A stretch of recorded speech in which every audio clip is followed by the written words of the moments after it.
Classic business, law. Well, speaking of diversity and inclusion, and obviously the appointment of Bidvest's new CEO or CEO designate, it's a very hot topic in private equity circles too. At the SAPCA conference last week, GPs and their portfolio companies are debating how to get this right. And in the past few years, we've had tech industry leaders releasing their diversity stats and vowing to fill the gaps. And it's become a major buzzword. I think entire conferences and companies have been created to actually solve this problem.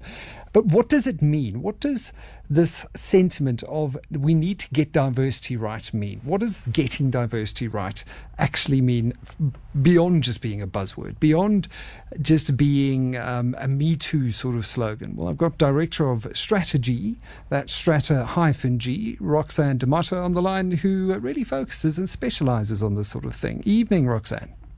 Good evening, Michael. How are you? I'm doing very well, thanks.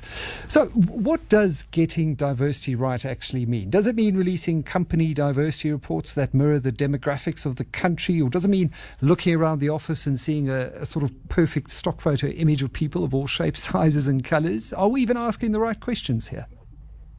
This seems to be the expectation of Minister Oliphant, in that the proposed amendments are indicating that she would like to actually impose statistical targets, in that there will no longer be a carrot approach.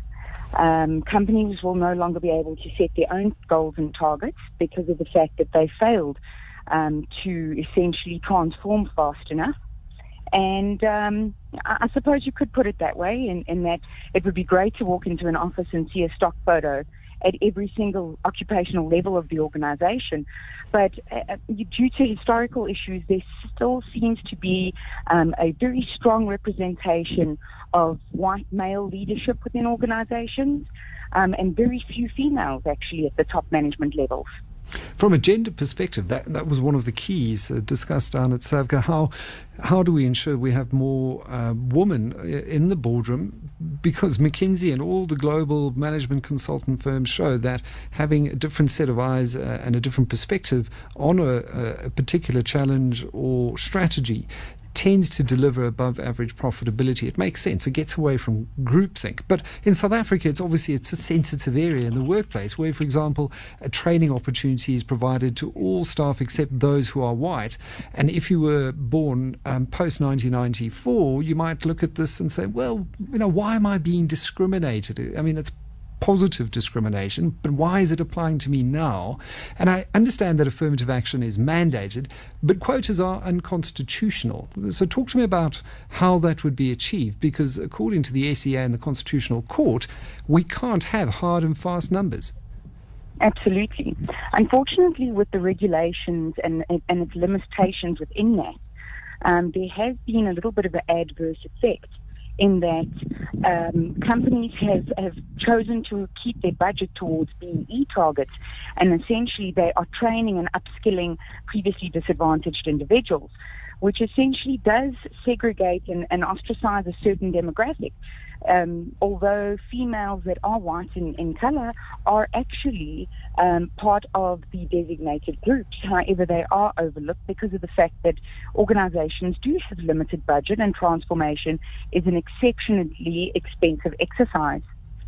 That is unfortunate, because it seems to fly in the face of the spirit of what this legislation is trying to do, certainly from a gender diversity perspective. If you were to give companies advice on how they should go about approaching this with the due care that it deserves, being mindful of some of the minefield and pitfalls that we've just discussed, what advice would there be? How should companies go about approaching this with delicate eyes? Well, Strategy Labour Solutions as an organisation tries to encourage empowerment of all races and genders, be it designated or non-designated. And how we try and encourage this is by creating additional budgets. The government has offered initiatives in that there are youth employee tax incentives. There are also learnership tax incentives where one could essentially train individuals as a profit. another thing, training has been quite a lucrative business for quite a while, and if one actually uses their bargaining power as an organization, it is quite easy to negotiate with those training providers that for every 10 or so black individuals, black as defined by the code, so therefore African, Indian or colored, for every 10 individuals or so, they could possibly allow either a discounted rate for white or non-designated individuals, or alternatively offer somebody gratis an opportunity to train.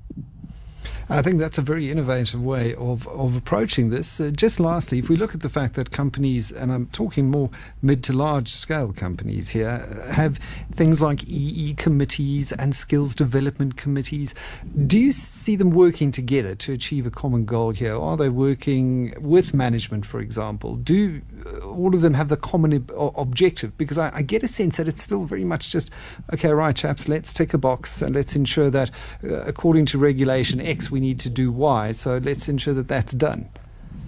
That is a fantastic question, Mark. Of late, I thought the effort was lacking from the organization's perspective, and in certain respects it is. There are managers allocated to initiatives that are inexperienced. They do not realize the repercussions of failing to apply the legislation correctly.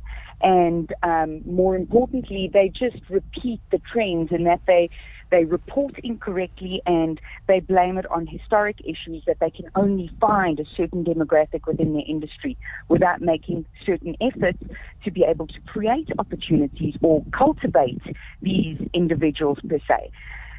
However, there are organizations where I have witnessed countless initiatives and efforts being made where the individuals that are chosen and elected by the people to represent that specific demographic lack the interest or perhaps the understanding, and they do not assist in terms of creating that bridge and acting as a mouthpiece between the organization itself and its constituency that they are representing, which I find is going to create a massive challenge if we do not address the issue.